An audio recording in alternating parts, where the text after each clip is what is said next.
Mas isso do que nós aprendemos até agora. Nós aprendemos que nós podemos ir tanto para o passado quanto para o futuro, lá nos primeiros estudos nossos. Que o passado que nós podemos ir é onde nós já estivemos. Só retornamos para onde nós já estivemos.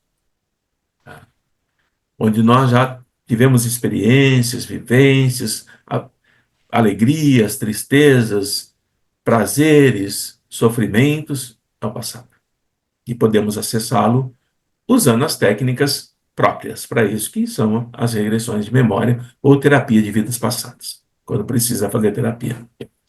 E podemos ir para o futuro, onde nós estaremos. Assim sendo, nós entendemos essa dinâmica, que nós temos esse potencial, só que nós ainda não sabemos usá-lo, porque nós nunca o praticamos.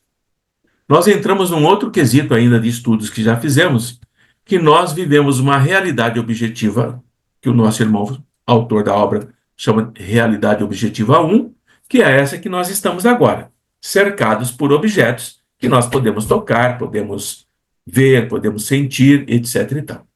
Mas, para alguns, não muito raros, mas alguns, pode-se abrir uma realidade objetiva 2. Então, uma parte da realidade objetiva 1 abre-se, ela praticamente se torna transparente e você vê algo que vai acontecer, ou daí a alguns minutos, ou daí a algumas horas, ou daí a alguns dias, ou semanas, ou meses, ou mesmo até anos. Algum ano passando. Assim, vejam o que até agora nós aprendemos. O enorme potencial da nossa mente, como espíritos que somos, encarnados e desencarnados. E tudo isso que nós estamos estudando e que estamos aprendendo está registrando-se no nosso consciente, que é aquilo que nós vivenciamos no dia a dia. E esse nosso consciente, isso que nos permite aprender, também nos permite a fazer correlações ou analogias, mesmo que nós não percebamos, com coisas que nós já vivemos em outros tempos, em outros tempos idos. Assim, nós, naquele emaranhado desse capítulo, nós estamos fazendo esse apanhado para chegar aqui na questão da memória integral, que é o item 14. E a primeira coisa que nós precisamos entender, o que é a palavra integral. Se nós não entendemos o que é integral, passa batida na leitura. Então, integral quer dizer aquele que não sofreu diminuição, não teve restrição e é total. Então, ele está dizendo assim, ó, a nossa memória, ela é total, ela não diminui e ela não sofre nenhuma restrição. Olha que interessante essa colocação, só no integral. Se ela não sofre nenhuma restrição, ela é total. Essa restrição que ela não sofre é somente a nós que somos donos dessa memória, ou outros podem acessar essa memória? Se ela não sofre restrição. E aqui nós começamos a entender melhor, mais claramente, como é que espíritos, amigos ou não, acessam a nossa memória integral, no seu todo, e vão buscar no todo que nós já aprendemos ao longo das nossas existências, o nosso cabedal de conhecimento, os nossos arquivos, aquilo que lhes interessa. Os amigos bons procuram nos nossos cabedais de conhecimento, nos nossos arquivos mentais, tudo aquilo que nós já conquistamos de bom, que permite o nosso evoluir como espíritos. E eles vão, sim, fazer bastante foco sobre isso. Por isso que é importante, vocês médiuns, quando sentir a presença do amigo espiritual, não ficarem preocupados que o amigo espiritual vai acessar tudo que você já fez de ruim nessa existência ou em outras existências. Isso não interessa para eles. Para os amigos espirituais, isso não tem menor importância.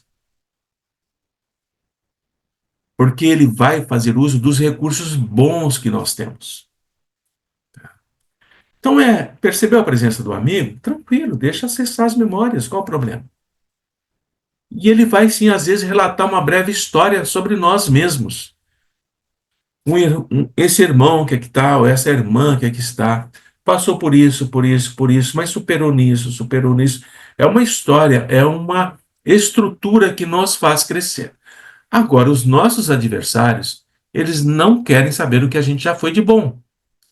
Eles vão acessar, sim, a nossa memória no seu processo como um todo, naquilo que eles podem coletar para nos prejudicar. É aí que entra o processo obsessivo. É aí que entra. Onde ele vai buscar o nosso remorso, a nossa culpa, o nosso arrependimento, o nosso não perdoar a si mesmo. É aí que ele busca. Tá bem? Então, olha, o quanto que a gente já falou só no título da memória integral. Consequentemente, se nós podemos acessar, outros também podem. Mas, quanto mais a nossa mente, o nosso consciente, está sendo preenchido por coisas úteis, essas coisas úteis, que nos permitem um crescimento, são sim acrescentadas ao nosso cabedal de conhecimento. Quanto maior o nosso conhecimento de filosofia, de entendimento do processo da humanidade, mais dificuldade têm os espíritos adversários para acessar os nossos registros, porque nós estamos com a nossa mente o tempo todo em análise de um questionamento do eu como parte do todo.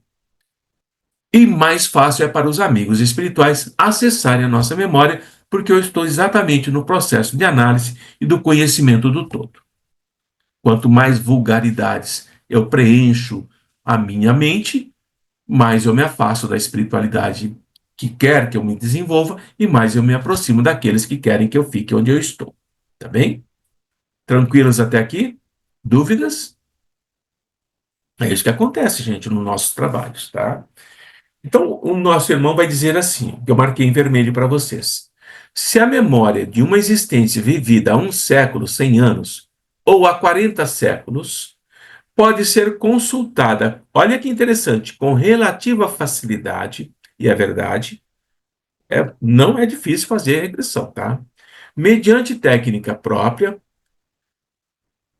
Bem, se há 100 anos, então já houve o desencarnar daquele ser que hoje está no corpo novamente. Ou 40 séculos atrás, todos os corpos intermediários estão destruídos nos séculos passados. Então ele está dizendo que a memória de um século ou de 40 séculos, ela não depende do cérebro físico. Ela está registrada em outro lugar. E esse processo que está sendo biologicamente trabalhado novamente, adquirindo novos conhecimentos, estão sendo utilizados operacionalmente. Então, o que ele está falando? Que não importa se você aprendeu 40 séculos atrás, você tem acesso integral a esse conteúdo da sua memória e você pode utilizá-lo operacionalmente, desde que ele se faça necessário no momento que você está vivenciando. Bem? E o que é que permite isso? Aí ele diz que existe um corpo sutil, e eu coloquei em maiúsculo porque fui eu que coloquei, perispírito, que serve de molde na formação do corpo físico. Tem um estudante aqui, e que vai abandonar esse corpo físico quando acontece a morte. Então, isso já aconteceu conosco centenas de vezes. Mas o nosso perispírito de 40 séculos atrás não é mais o mesmo perispírito de hoje. Porque nós estamos adquirindo mais e mais conhecimento.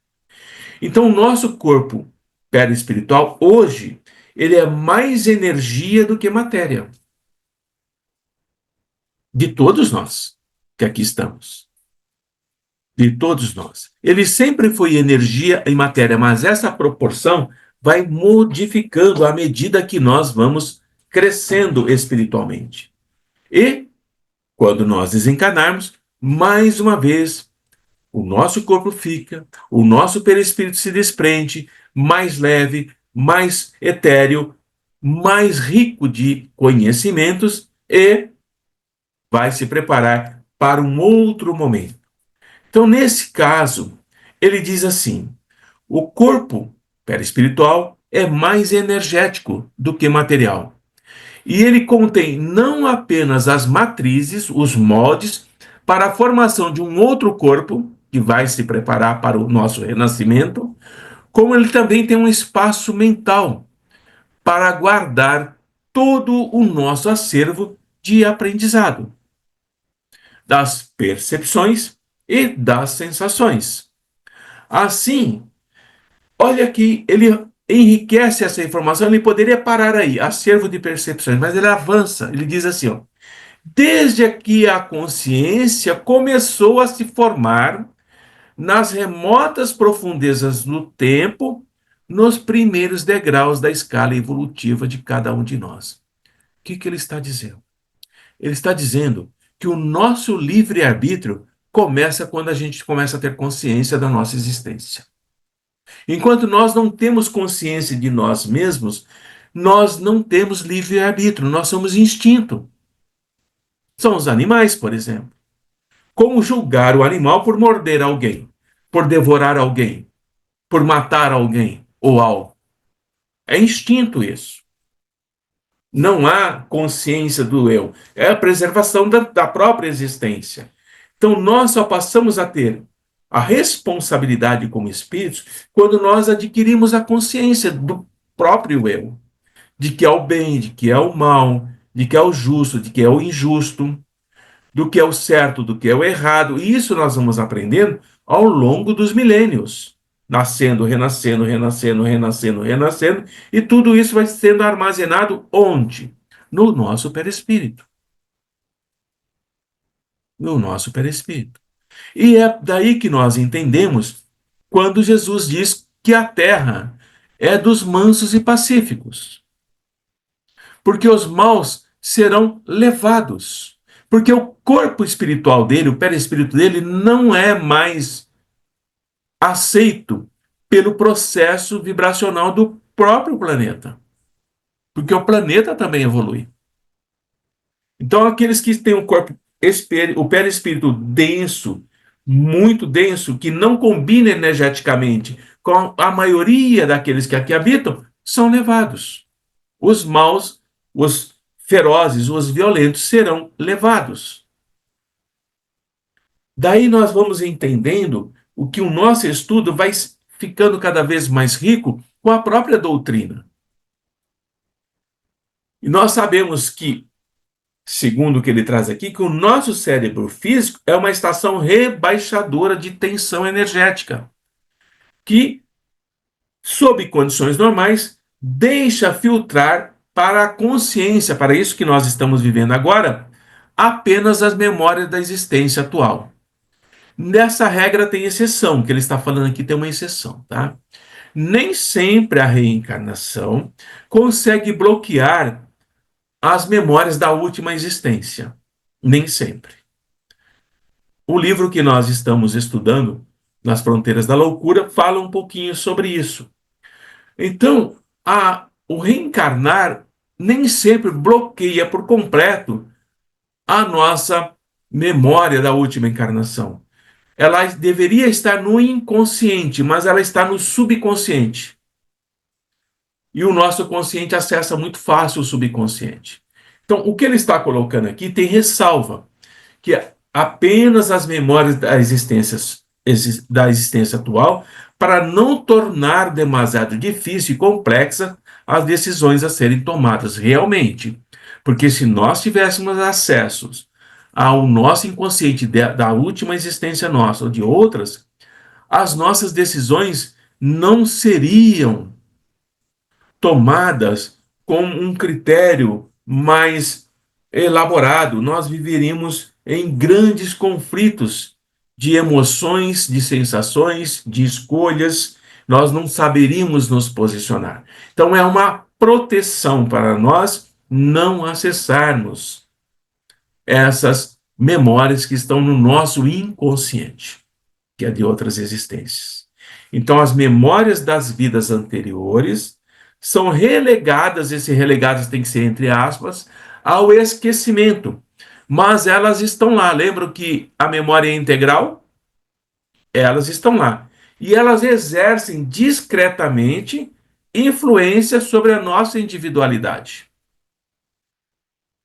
O que é a individualidade? É o tudo que nós já fomos e é o tudo que nós seremos. A individualidade é a soma dos personagens que nós já vivemos. Hoje, a Regina vive o personagem Regina. A Célia, o personagem Célia. Eu, o Antônio. A Lilian, o personagem Lilian. A Ivone, a Ana Laísa, a Viviane, o irmão, a Iracema, todos somos personagens hoje, que faz parte de uma individualidade. Nós acrescentamos mais uma personalidade. Quando desencarnarmos e reencarnarmos, acrescentaremos uma outra personalidade. Então, a nossa existência é a soma das nossas personalidades e quer queira, quer não, existem sim uma influência indireta sobre a individualidade, porque faz parte do todo. Então, é a soma das memórias de cada vida. Mas isso vai interagindo e vai nos influenciando para nós fazermos escolhas. Concordo com isso, não concordo com isso, ou eu ouço isso, mas isso me incomoda, isso me machuca, isso não me deixa bem. Algo mexe comigo em relação a isso. São essas energias classificadas como memória que faz parte da individualidade na persona Antônio, na persona Célia. Tá? E é isso que vai permitir para nós entendermos, porque quando finaliza a existência na carne com a nossa morte, nós acessamos essas memórias e na experiência de quase morte também, porque como a vida está prestes para terminar, dispara esse dispositivo de recuperação dos campos energéticos. E isso vai para o perispírito, tá? Fala, Ana Laís. Antônio, quando a gente fala dessa individualidade, explica quando a gente fala que somos únicos, né? Sim, Jesus fala sobre isso. É Uhum, interessante Jesus falar isso, porque Jesus diz assim: eu sou uno com o Pai. Jesus disse: eu não sou o Pai. é. Ele diz isso. Eu sou uno. Todas as minhas existências, as minhas personalidades, e essa que eu estou Uhum. vivendo como Jesus, faz parte da minha individualidade. E assim somos todos nós.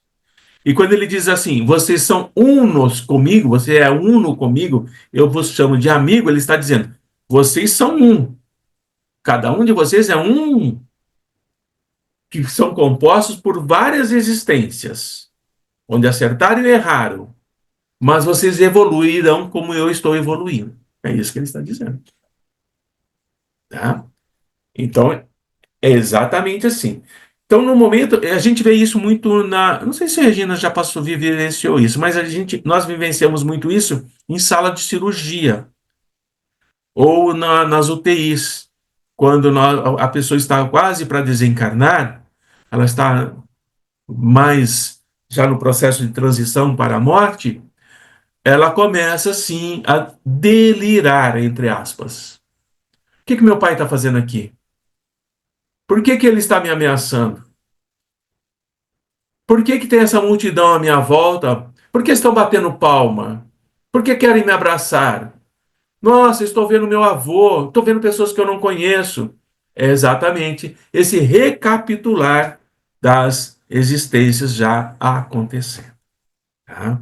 Bom, é muito comum isso quando nos processos anestésicos, nos quadros de quase morte ou mesmo de morte. Bem? Perguntas até aqui? Veja como esse texto é rico. É muito rico esse material, né? Então vamos avançar um pouco mais, porque ele vai dizer assim, ó, que é a nossa própria consciência que está se autoexaminando. Ele fala lá dos juízos togados, eu tirei aquela parte porque é mais uma analogia que ele faz. E ele diz que no movimento que está acontecendo diante de nós, e vai acontecer, gente, vai acontecer. Nós começamos a analisar o que nós fizemos e o que nós fomos como persona nessa encarnação. Aquela atitude não foi correta. Naquela situação, eu não agi com equilíbrio. Aqui eu cometi uma falha lamentável. Ali eu fui ingrato. Depois eu fui cruel. Eu fui compassivo. Eu aprendi. Aqui eu fui extremamente frio, insensível. É a nossa consciência trazendo todos esses momentos marcantes da nossa existência. Tá?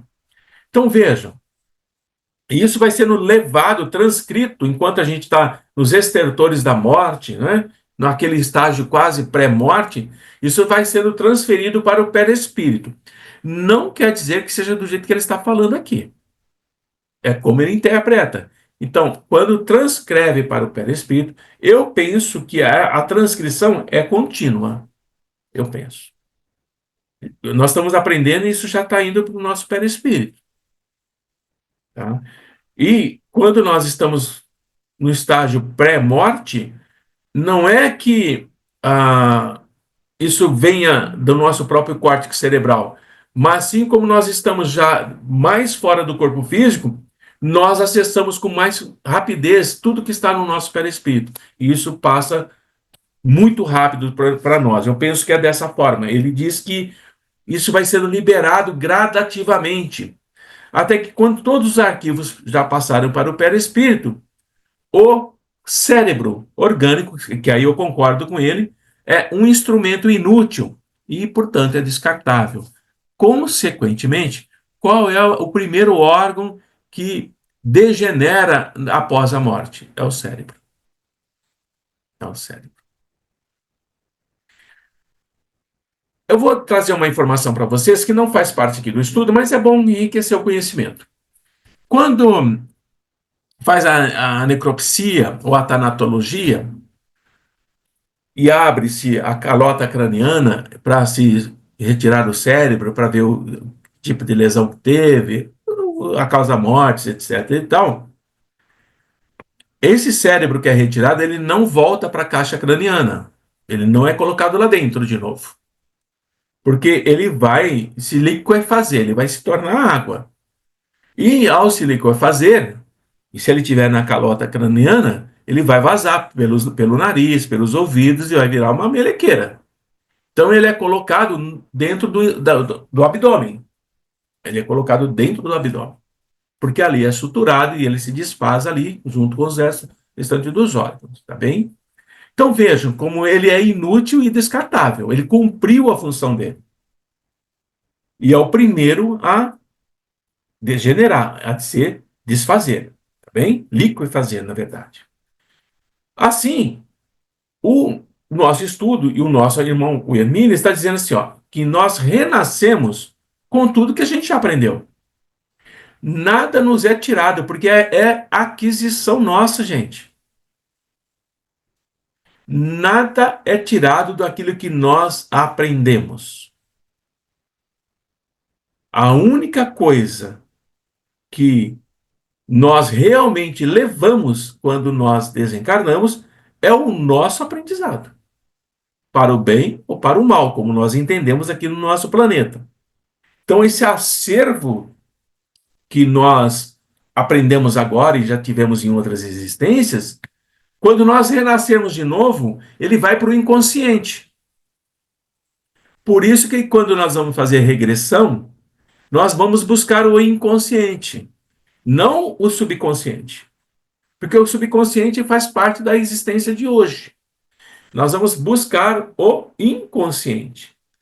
E aí é que nós vamos entender, como ele diz aqui, porque é que algumas pessoas, como vocês cansam de ver, vocês comentam que crianças nascem já tocando piano, outros já são artistas plásticos, outros são mestres em matemática, outros são mestres em cosmologia e vai por aí afora. São aquisições de vidas anteriores, tá bem? E isso pode ser acessado de uma forma espontânea. Mas vejam, crianças, porque ainda estão na fase pré, vamos dizer assim, primária do processo de adaptação ao corpo físico, ainda acessa essas informações. Mas vocês podem procurar na internet. Todas as crianças que se esperava que fossem gênios, grandes músicos, depois que chega numa idade de 14, 15 anos, isso desaparece. Não vira nada. Não vira nada. Uma pessoa comum como qualquer outra. Porque esse inconsciente não é mais acessado. Né? Pode ter facilidades, etc. e tal, mas se torna um estudante como qualquer outro de música, de pintura ou escultura, seja lá o que for. Tá? É dessa forma que nós vamos entendendo que conhecimento e a habilidade, sim, podemos acessar, mas esse acervo está lá no inconsciente, não está à nossa disposição a hora que a gente quer. Tá bem? Pergunta até aqui? Porque tem uma parte delicada agora aqui que eu marquei em vermelho. Perguntas? Tá fácil até aqui, né? Tá fácil. Ou tá complexo? Tá bom? Tá bom. Então veja o que o Hermínio fala. Certamente, a inteligência superior de um espírito experimentado precisa de um mecanismo biológico suficientemente bem aparelhado e sadio para manifestar toda a sua potencialidade. E é verdade. Se o espírito já é uma inteligência superior, já tem muitas experiências, se ele vem com um cérebro com sérias restrições orgânicas, um microcérebro ou um microencéfalo, faltando uma área do cérebro, ele não vai poder manifestar a sua potencialidade, porque o órgão com o qual ele renasceu não atende aos requisitos mínimos para ele manifestar toda o seu conhecimento. E logo abaixo ele diz assim, ó, deficiências biológicas, especialmente cerebrais, podem inibir tais manifestações superiores, por mais brilhante que seja a inteligência do espírito ali encarnado. Mas a perfeição biológica não propiciará nenhuma forma de manifestação genial se ali não estiver um espírito intelectualmente superior. É o nosso caso. É o nosso caso. O nosso cérebro, biologicamente, é perfeito. Ou de vocês não é? Claro que é. Mas, intelectualmente, nós não somos superiores. Então, esse cérebro que nós carregamos é suficiente para nós. E daí nós acreditarmos, para vocês verem que a gente não é intelectualmente superior, nós acreditarmos que nós só usamos 10% do nosso cérebro animal. A gente acredita nessa besteira. Quanto tempo a gente levou acreditando que a gente só usava 10% do cérebro, né? Então, qualquer deficiência biológica no cérebro, por mais inteligente que seja o espírito, ele não consegue se manifestar.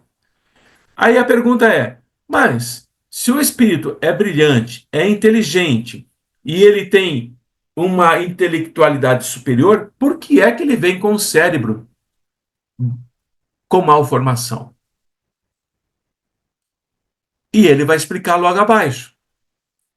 Ele diz assim: isso nos leva à conclusão de que espíritos do mais alto nível intelectual podem estar contidos, prisioneiros em corpos físicos, com freios inibidores, como autênticos débeis mentais.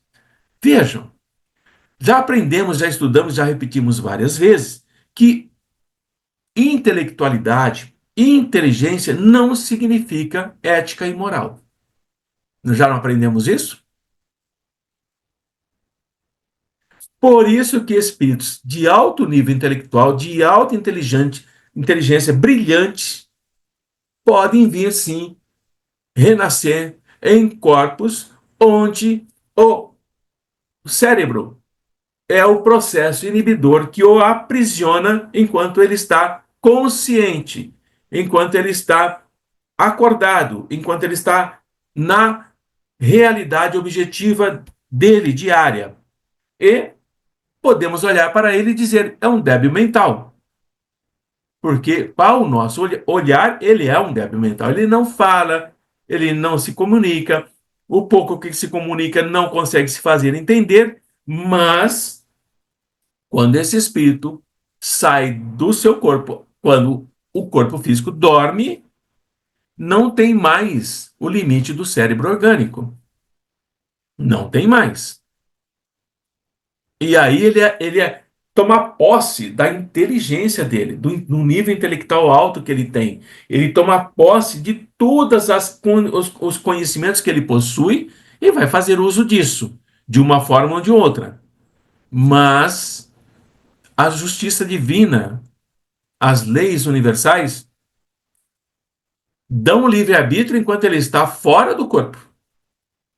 Vai encontrar com seu turma, com a sua turma de cientistas, seja lá quem for. Mas ele é obrigado a retornar ao corpo físico e ele não quer. Mas ele é atraído pelo corpo. Por mais que ele resista, ele é atraído pelo corpo. E volta a ser prisioneiro desse cérebro tacanho, medíocre, que é a morte para ele. Ou não é?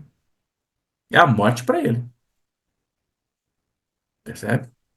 E por isso que ele se revolta, que ele acha que isso é uma injustiça divina. Que esse Deus é cruel. Mas, na verdade, esse Deus o está contendo numa prisão para que ele não faça mais mal a ele mesmo.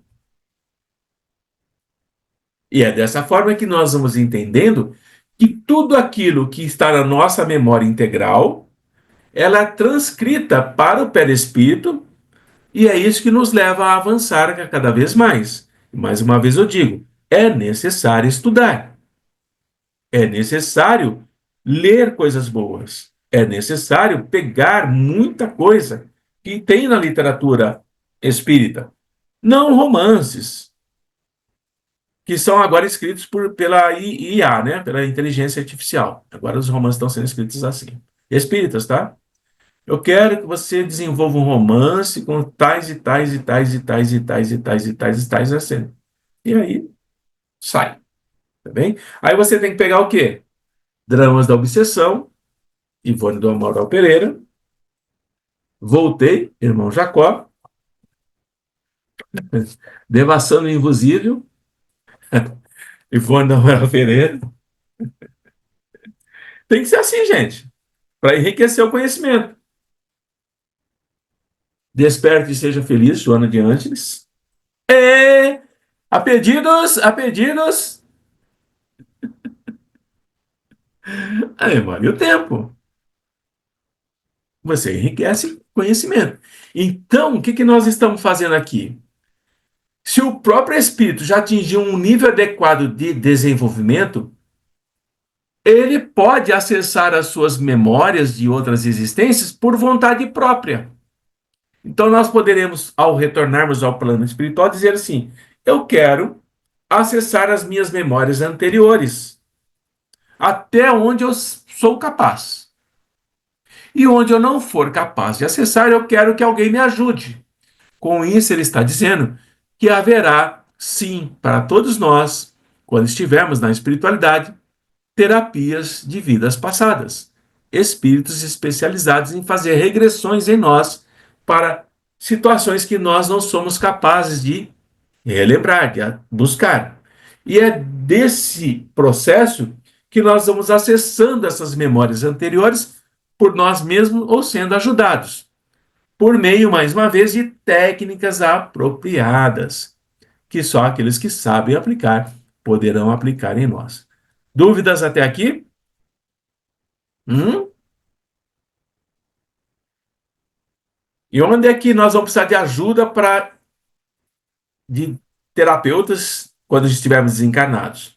Quando nós chegarmos aqui, ó, onde estão as falhas mais graves para a gente corrigir? A gente não quer buscar isso.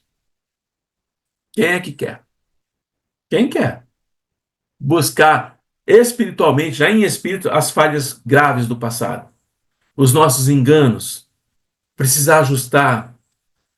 As conquistas todo mundo quer, né? Quais são os recursos que nós precisamos utilizar para recuperar essas falhas graves e continuar nos desenvolvendo? Só com terapia. Só com terapia. Não, a gente não consegue. Então a memória é integral, mas mesmo espiritualmente falando, nós desencarnados, nós não teremos acesso integral a elas. Existem espíritos, sim, que já têm liberdade para isso, mas nós ainda não. Nós já acessamos mais do que acessávamos antes, mas ainda não o todo. Então, a partir daí, coloquei em vermelho também para vocês, vai emergir o nosso programa de reencarnação futura, onde nós vamos planejar a nossa nova reencarnação, onde nós vamos programar a nossa existência, com quem nós vamos nos encontrar, quais os grupos que nós vamos nos unir, qual a mediunidade que eu vou desenvolver, quais são os adversários que eu tenho que receber no meu núcleo familiar. Tudo isso é planejado, tudo isso é planilhado, não é por acaso. Quem serão os meus pais? Quais serão os meus irmãos? Tudo isso é planejado. Quais as dificuldades? Como eu vou desencarnar? Quais as doenças que eu terei? Tudo planejado.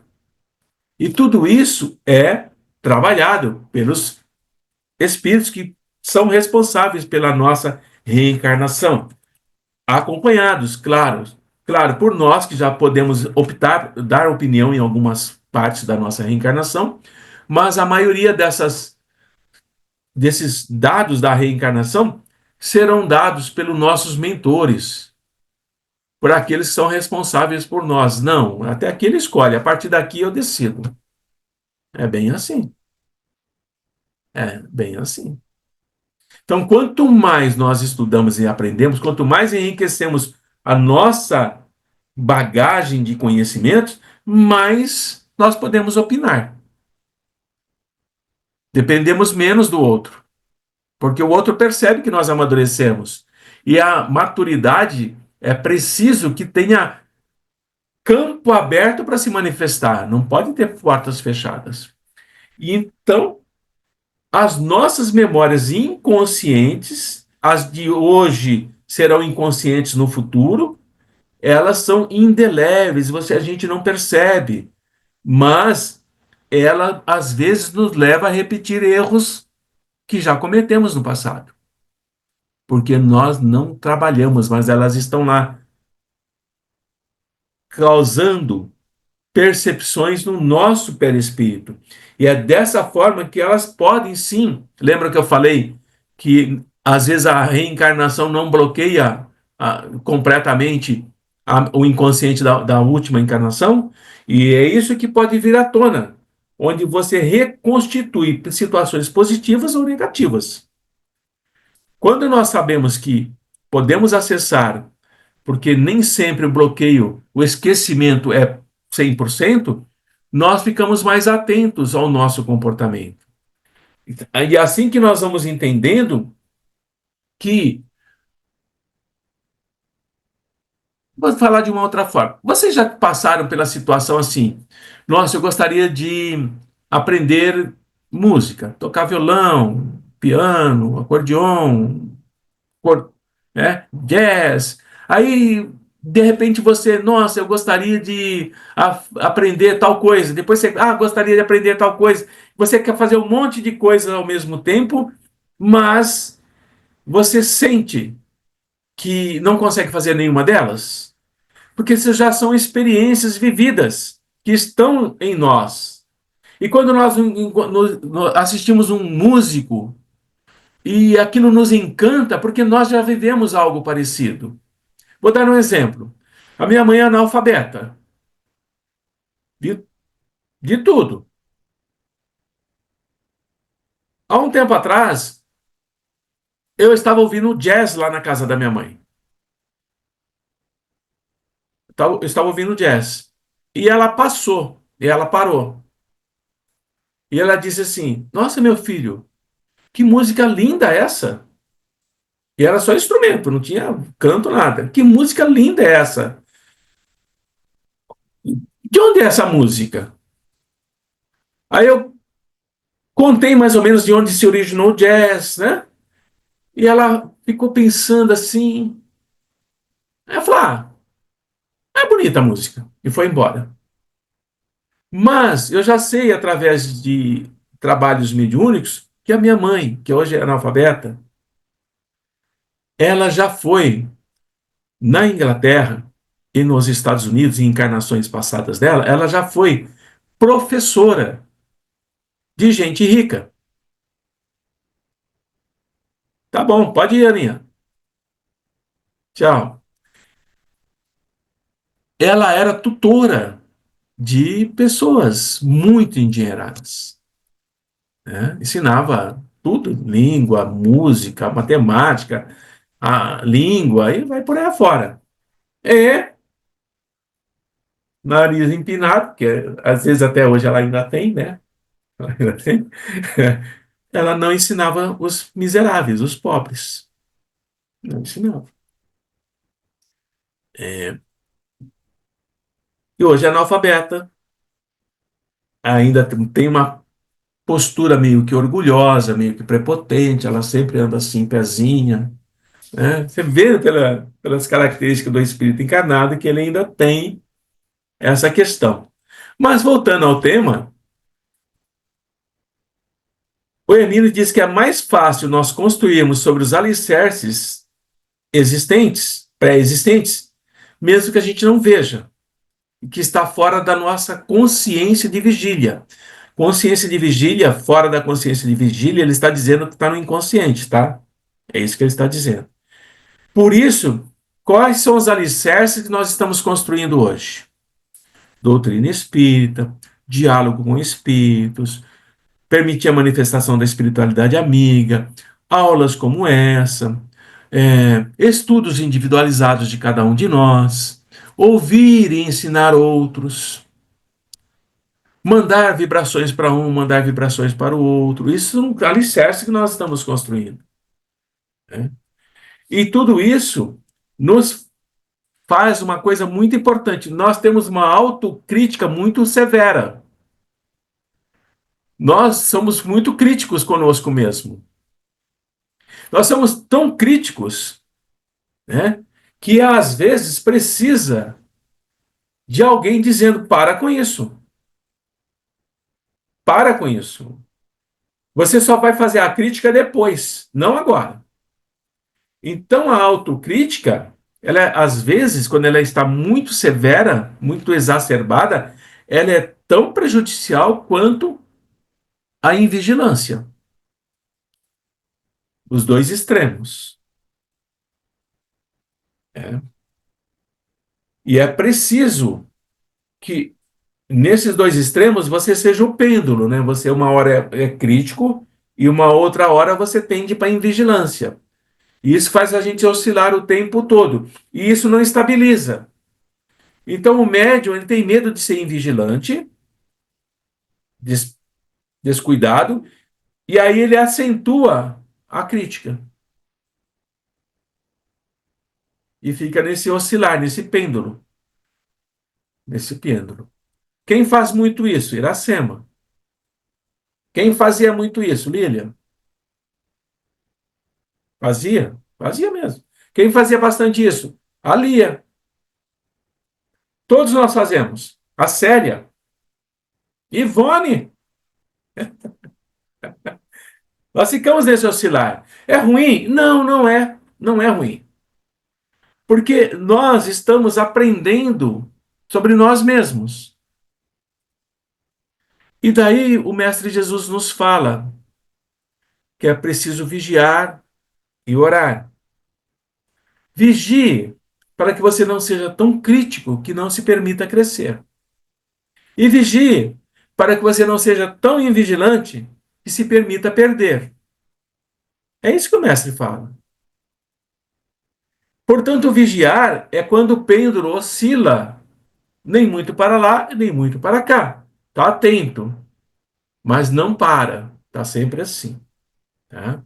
Então, é isso que nos leva ao crescimento, ao desenvolvimento. Nós não passaremos mais por essa situação que ele fala aqui, de que pode levar facilmente para o crime. Isso não vai acontecer conosco.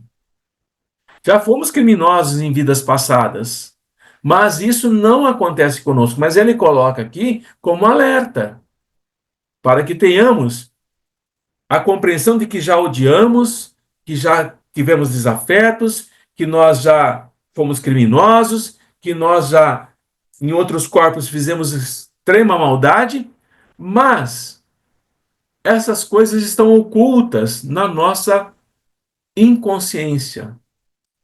Elas não são acessadas pela nossa consciência de vigília, que é o nosso pensamento de hoje. Não acessa. Existe uma situação que vocês não é o acesso, tá? Mas vocês já se sentiram mal, assim, desconfortável diante de uma situação onde alguém está ou sendo espancada, pode ser um animal, pode ser uma pessoa. Você não sente algo assim repugnante, revolvendo em você? É essa vibração de algo que nós já fizemos, que nós repudiamos, renegamos profundamente, que são matrizes de ódio que nós já executamos no passado e que nós não queremos que exista mais em nós. Então, quando nós vemos esse ódio, essa maldade, essa perversidade se manifestando aos nossos olhos, nós nos recolhemos. Nos recolhemos onde? Na crítica, na nossa consciência ativa. Nós não permitimos entrar no nosso inconsciente. Não permitimos. E a nossa maneira de reagir é: Senhor, como é possível algo dessa forma? Como é possível tanta crueldade? Como pessoas conseguem fazer isso? É isso que a gente manifesta. Mas são remanescentes, são resquícios que estão lá no nosso inconsciente profundo, onde nós não temos acesso agora, tá bem? Tranquilos? Estamos quase terminando, estou na 4, são só 5, né? Alguma dúvida? Então, ó, o impulso assassino pode atravessar barreiras do esquecimento, explodindo em violência na prática do crime. Quando nós olhamos pessoas que praticam crimes odientos, assim, terríveis. Lembram que eu já comentei com vocês? Acho que o Toninho já estava comigo lá no Educandário. Estava, mas o diálogo foi comigo. Daquele rapaz que matou a família toda na noite de Natal aqui em Campinas. Lembram dessa história? Então. Aquele. E acabou se matando depois, ou foi morto, não me lembro. Esse impulso assassino dele matar todo mundo, inclusive duas pessoas do Kardec foram mortas por ele também, duas médiums, né? Trabalhavam lá no Alvorada, no Educandário. Esse impulso assassino que atravessou essa barreira do esquecimento e explodiu nessa violência que matou, assassinou a família toda. Quando eu fiz o diálogo com ele estava muito arrependido, muito arrependido. E ele disse assim que ele não via nada. Ele não via nada, ele só sentiu o cheiro de sangue, a temperatura do sangue escorrendo na mão dele, mas ele se deu conta do que ele tinha feito, do que ele acabava de fazer e ia terminar de fazer, que ele deixou o filho por último, para matar. Menino, acho que de 6 anos. E ele falou assim para mim,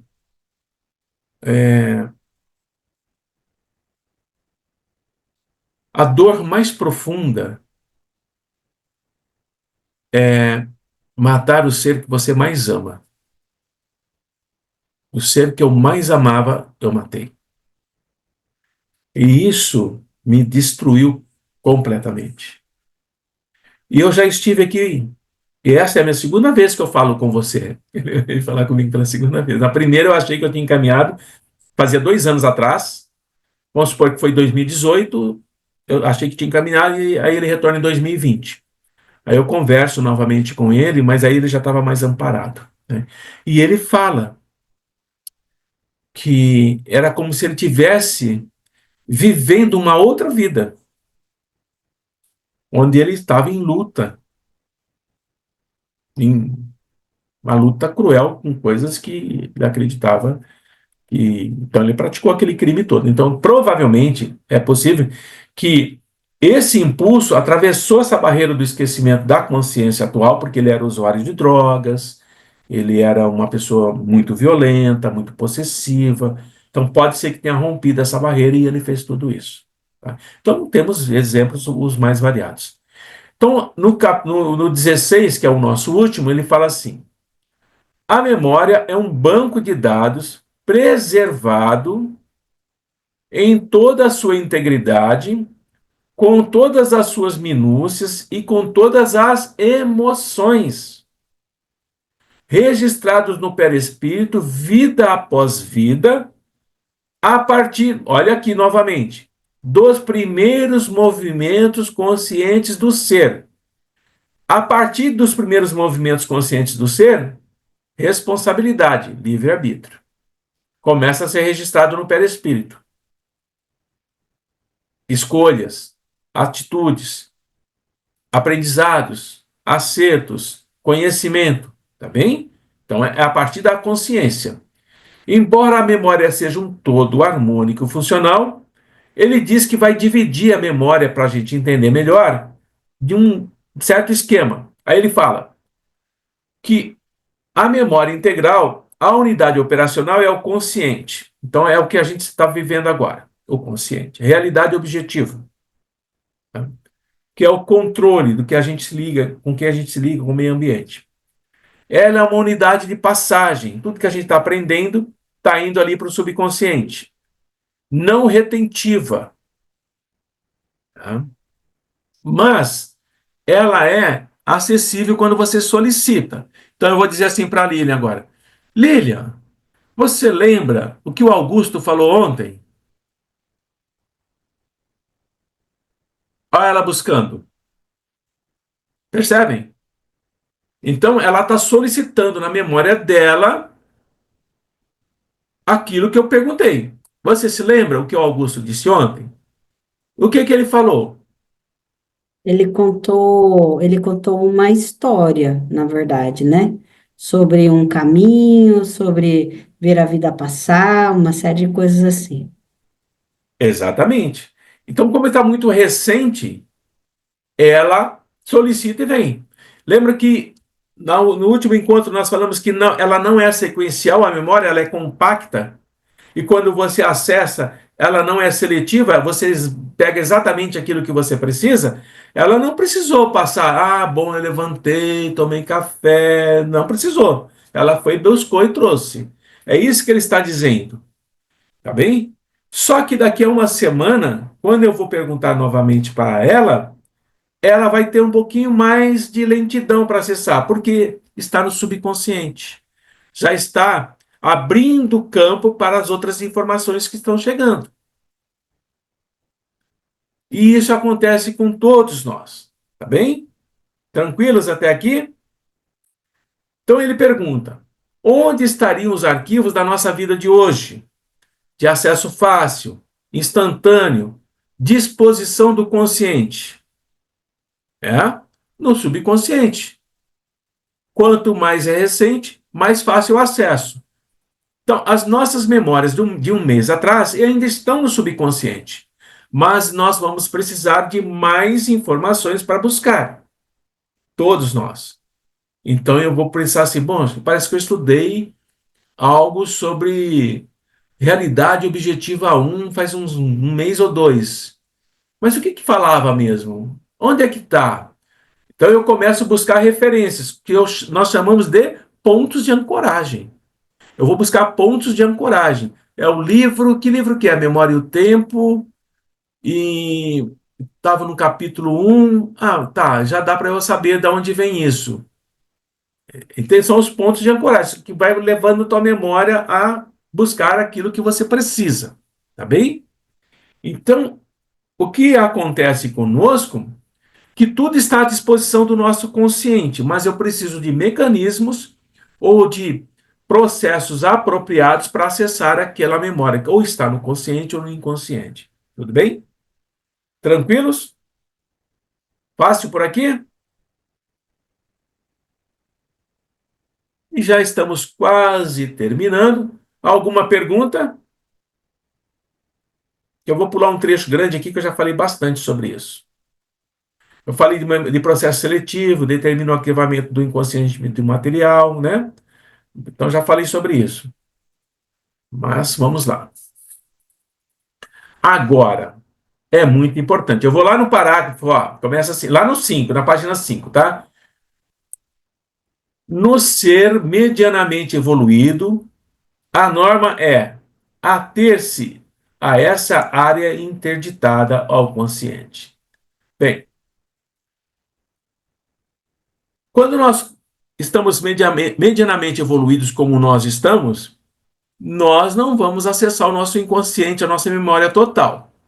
Mas logo abaixo ele diz: seres mais evoluídos, o acesso é mais fácil e não precisa de artifício, não precisa de terapia de vidas passadas, não precisa de regressão, basta se concentrar e você acessa aqueles seus arquivos sem nenhum artifício, sem nenhuma ajuda.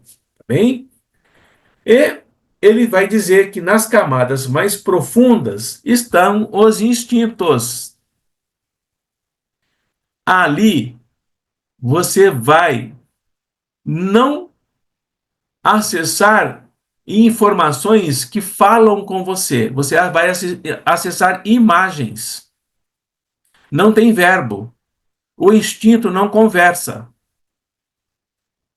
O instinto é aquilo que permite que você viva, que você preserve a sua vida, que você consiga se reproduzir, com que você se alimente. Então é tudo automatizado. Consequentemente, poderíamos nós, hoje, em um trabalho de regressão de vidas passadas, bem feito, bem trabalhado, com tempo suficiente para isso, regressarmos ao nosso período de homens das cavernas, ou até antes dele, e percebemos-nos num corpo de um símio, porque nós já o fomos, né? Não se esqueça que nós viemos de outros orbes, porque a gente não era nada bonzinho por lá. O nosso perispírito denso não se adequava mais com o orbe de lá. E nós viemos para um mundo primitivo. Qual o cérebro que é propício para conter uma inteligência maléfica, perversa, de grande potencial? E qual é o cérebro que pode limitar essa inteligência? Um cérebro primitivo, onde vai ter que lutar pela vida, vai dar vazão a essa ferocidade, esse não respeitar o outro, vai matar, vai morrer, e é dessa forma. E já aconteceu comigo de fazer com alguns médiums, e realmente o médium se vê nessa situação. Eu me vejo no corpo de um símio, olhando as estrelas, e apenas isso. Mas quando eu adormeço, eu saio desse corpo de símio, sei o que são as estrelas, sei quais são as constelações, sei o que as forma, e olho para baixo e vejo aquele corpo que me espera para retornar naquele cérebro que me contém. Antônio, Oi, querida.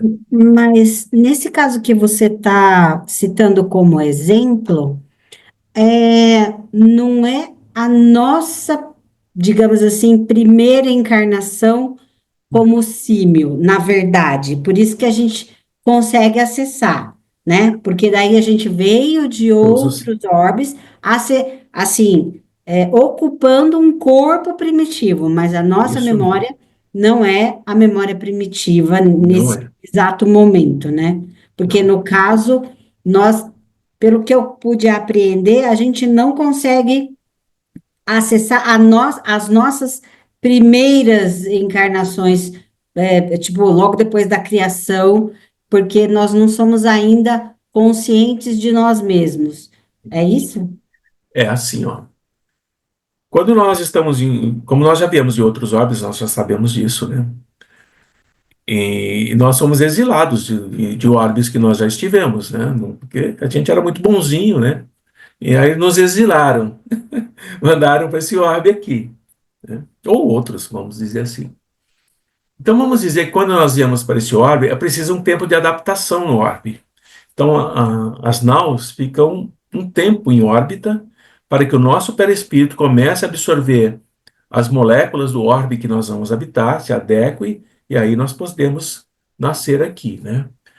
E precisamos de um corpo animalesco que consiga, com aquele cérebro extremamente restrito, não tem frontal, se tiver frontal é pequeno, é muito minúsculo, bem assim, que contenha todo o nosso conhecimento. Não tem como manifestar esse conhecimento que o cérebro é. Lembra que eu falei, se há uma limitação no cérebro, por mais inteligente que seja o espírito, ele não consegue manifestar essa inteligência, esse conhecimento, fica restrito mesmo. É uma prisão mesmo, né?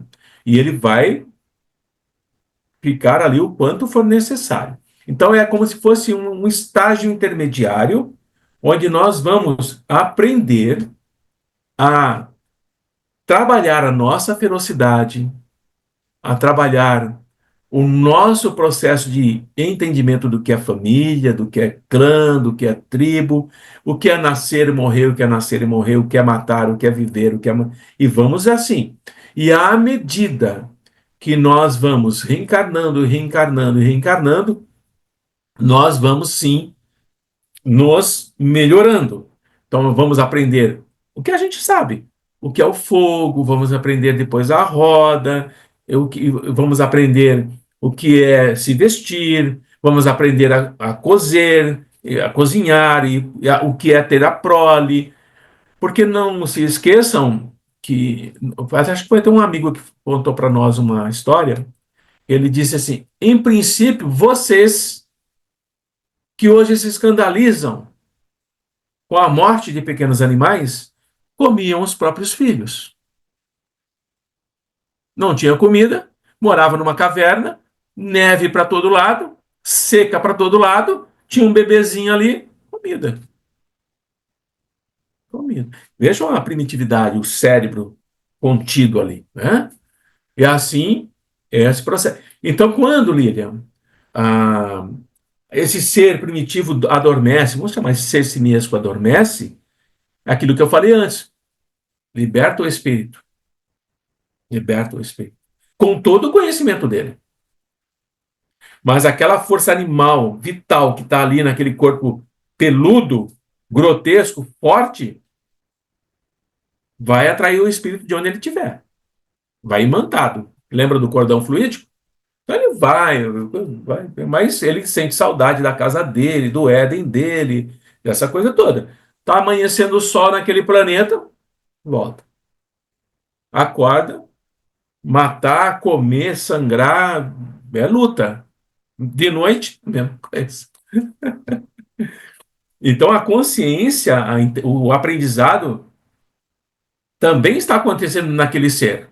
Também está acontecendo para o espírito. Mas ele já vem com muito mais informações, né? De outro orbe. Ele já, quando sai do seio divino, ele já passou por muitas, até a formação da consciência em si, passou por muitas e muitas milênios de espiritualidade. Até chegar onde nós estamos. Então, quando nós por um motivo ou outro, como aprendizado, regressamos para esse estágio que eu falei, de se ver como um símil, né? É porque esse processo também foi evolutivo, de aprendizado, acrescentou muita coisa, e agora ele pode se ver o que ele foi e não lhe causa abalo nenhum. Não lhe desequilibra, não faz nada. Até enriquece mais o conhecimento da continuidade da vida, independente do corpo que habita. Aí, masculino, feminino, homossexual, né? Mas nós não voltaremos jamais a mônada, a vírus, essas coisas, não. Né? Esses que são exilados do planeta Terra, por isso que é feliz para nós ficarmos na Terra, gente. Se os amigos disserem assim, olha, vocês não vão para outro planeta, vocês vão ficar na Terra. Agradece, abre o vinho, estoura champanhe, porque é presentaço.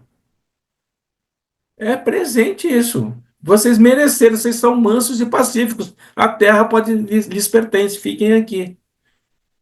Agora, como diz o Adeus, entra na nau e fecha a porta e apaga a luz? Meu Deus do céu. Para onde vamos? Para onde vamos? O Adeus que fala. Quem sabe a gente está achando que vai para mundos celestes? Talvez a gente fechando a porta da nau, apagando a luz, a gente vai cair num mundo primitivo que diz, não, não vai acontecer isso com a gente, não. Tá bem? Por que que não acontece? Porque o nosso consciente controla o instinto já. Quantas vezes o meu irmão quer ter um carro da Brinks para passar por cima de todo mundo na rua que fecha ele? Mas o consciente diz assim, olha, essa é a tua vontade, mas você não pode fazer isso. É o consciente, né? Mas o instinto não acaba nunca. Assim como o perispírito, que vai ficando diáfano, cada vez mais diáfano, até se tornar energia, porque lembra que ele é mais energético do que matéria? Então, quanto mais matéria ele perde, mais energia ele se torna. Esse perispírito, quanto mais energético ele se torna, o instinto tende a igualar com o perispírito em termos de energia. Então, a ética, a moral que deixa o perispírito energia, o instinto também acompanha, mesmo nível. Subiu, sobe junto, subiu, mas sempre fará parte, assim como o perispírito. O instinto também não desaparece. É que a gente entende o instinto aqui com essa parte muito violenta, né? Muito primitiva. Mas ele também evolui conosco. Por isso que ele diz aqui: o consciente tende a exercer controle mais firme sobre os instintos, mas não extingue o instinto, porque eles estão nas estruturas básicas da vida, na matéria. E esse controle decorre da disposição de natureza ética. Tá? Por que que ele não pode desaparecer? Porque às vezes um espírito muito elevado, ele tem como missão reencarnar ou encarnar em um mundo como o nosso. Se ele vem sem nenhum instinto, ainda vai adquirir isso aqui? Tadinho. Então, isso é reativado nele e ele encarna com o instinto de sugar, com o instinto de chorar, com o instinto de comer, com o instinto de respirar, ele já nasce com isso. Tá? Então, tudo isso vai proporcionar experiência para cada um de nós. E aí tem uma parte que pouca gente gosta, mas eu acho que está certa. Ele diz assim, ó, segundo a qual a prática do erro leva ao desconforto da dor, enquanto a prática do bem conduz à serenidade da paz interior. Muitos espíritas, muitos espiritualistas dizem que isso que se fala de que a dor é necessária para que possamos entender o que é a serenidade, a tranquilidade de viver em paz, dizem que isso é um equívoco da nossa parte. Mas não é, porque a dor faz parte do órgão, do corpo físico, nervos, né? Correntes elétricas. E a dor para nós é um mecanismo de proteção, mas o que eles questionam é a dor da alma. Por que que a alma tem que sofrer? Porque tem livre-arbítrio, tem consciência. Não é algo que, eu vou fazendo e vai ficando por isso mesmo. Aí ele volta a dizer que esse pêndulo que dura milênios, você vai e oscila de um lado e oscila de outro, oscila de um lado e oscila do outro, tá bem? Acabando, se não tiver nenhuma pergunta, porque ele diz que é um fluxo ininterrupto, e é mesmo, é ininterrupto. A gente está aqui, desencarna, continua lá, reencarna, continua aqui, isso não para.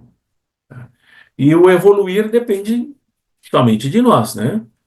Então, o dispositivo consciência e subconsciência continua a funcionar no mundo espiritual. onde nós vamos viver, acumular experiências, refletir, registrar eventos no mundo espiritual, no perispírito, através da consciência.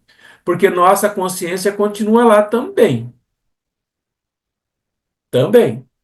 E quando a gente volta para o corpo físico, que é o que aconteceu conosco, para mais uma temporada na carne, tudo que aquilo que está na nossa consciência é transferida para o inconsciente, vidas anteriores.